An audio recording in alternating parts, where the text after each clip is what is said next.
One of the questions that comes up periodically is to what extent could a corporation be considered to be psychopathic? And if we look at a corporation as a legal person, that it may not be that difficult to actually draw the transition between psychopathy in the individual to psychopathy in a corporation. We can go through the characteristics that define this particular disorder one by one and see how they might apply to corporations.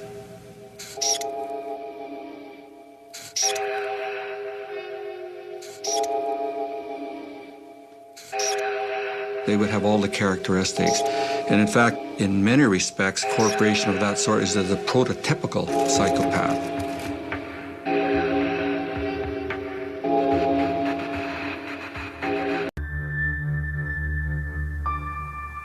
We can really begin to take a look at the emergence of the modern age with the enclosure movements of the great European commons in the 14th, 15th, and 16th century. Medieval life was a collectively lived life. It was a brutish, nasty affair, but there was a collective responsibility. People belonged to the land did not belong to people. And in this European world, people farmed the land in a collective way because they saw it as a commons. It belonged to God.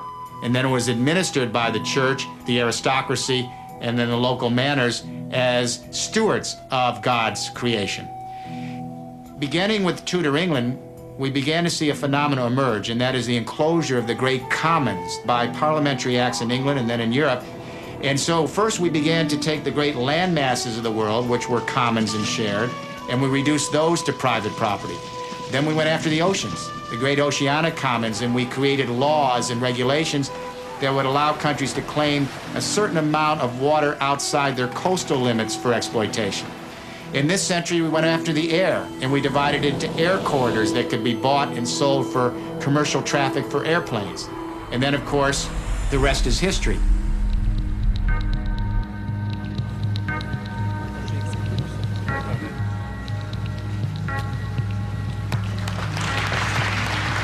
With deregulation, privatization, free trade, what we're seeing is yet another enclosure and, if you like, private taking of the commons. One of the things I find very interesting in our current debates is this concept of who creates wealth. That wealth is only created when it's owned privately. What would you call clean water, fresh air, a safe environment? Are they not a form of wealth? And why does it only become wealth when some entity puts a fence around it and declares it private property? Well, you know, that's not wealth creation, that's wealth usurpation. Over the centuries, we have put more and more things in that public realm, and lately, just lately, in the last, let's say, 3 or 4 decades, started pulling them out again. So, firefighters, for instance.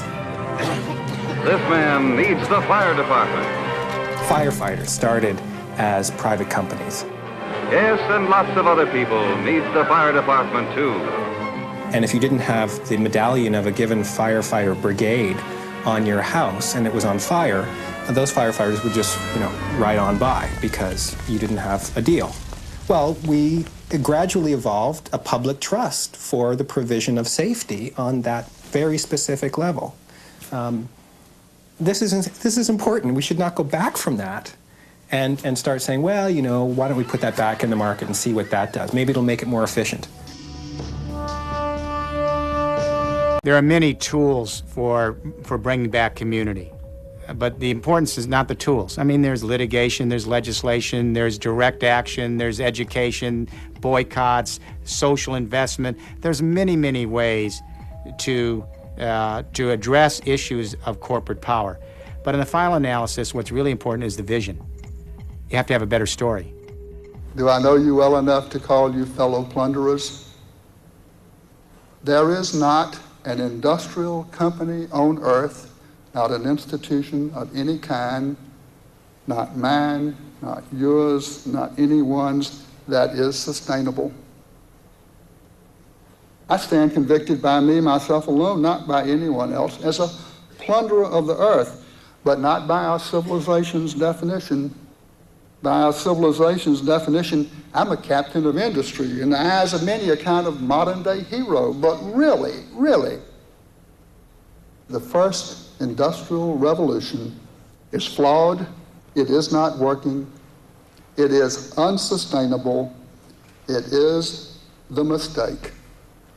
And we must move on to another and better industrial revolution and get it right this time. When I think of what could be, I visualize an organization of people committed to a purpose. And the purpose is doing no harm. I see a company that has severed the umbilical cord to Earth for its raw materials, taking raw materials that have already been extracted and using them over and over again, driving that process with renewable energy. It is our plan, it remains our plan to climb Mount Sustainability, that mountain that's higher than Everest, infinitely higher than Everest, far more difficult to scale. That point at the top symbolizing zero footprint.